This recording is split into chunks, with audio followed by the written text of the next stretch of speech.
جی بسم اللہ الرحمن الرحیم. دیکھیں رانا صاحب، بات یہ ہے کہ اب جو بدقسمتی کے ساتھ ان کوالیفیکیشن دیکھی گئی کہ 2 سال کے 1.5 سال کے ٹینیور، وہ یہ تھی کہ انہوں نے ناجائز چھاپے مارے. چادر اور چار دیواری کا جو تقدس تھا وہ پامال کیا گیا. ہر غیر قانونی کام ان کے نیچے ہوتا رہا. تب ہی ان کو جو ہے نا انہوں نے رپورٹ کر کے جناب نگران میں جو ان کی پرفارمنس دیکھی، ان کو پنجاب کا جو ہے وہ وزیر داخلہ بنا دیا گیا ہے. میں یہ سمجھتا ہوں کہ اس سے بڑا مذاق نہیں ہو سکتا، کیونکہ آپ یہ دیکھیں کہ جو فسطائیت، جو ظلم و زیادتی ان کے دور میں ہوئی.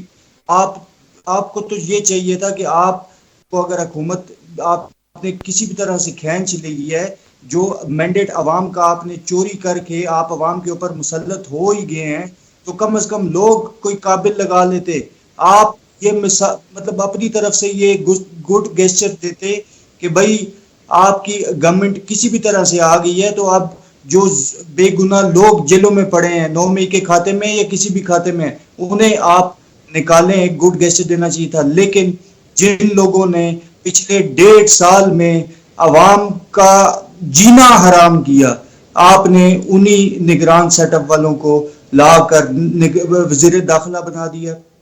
تو میں یہ سمجھتا ہوں یہ پورے پنجاب کی جو پاکستان کا سب سے بڑا صوبہ ہے اس کے ساتھ یہ مذاق ہے. ٹھیک ہے قائد صاحب، آپ نے اس سے پہلے بات کی کہ پاکستان تحریک انصاف پر ظلم کی انتہا کی گئی ہے.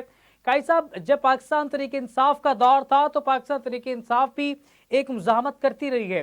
ابھی کیا پاکستان تحریک انصاف مزاحمتی سیاست کی مذمت تو کر، لیکن جو پاکستان تحریک انصاف نے اپنی گورنمنٹ میں کیا اس پر معافی مانگنے کے لیے تیار ہے؟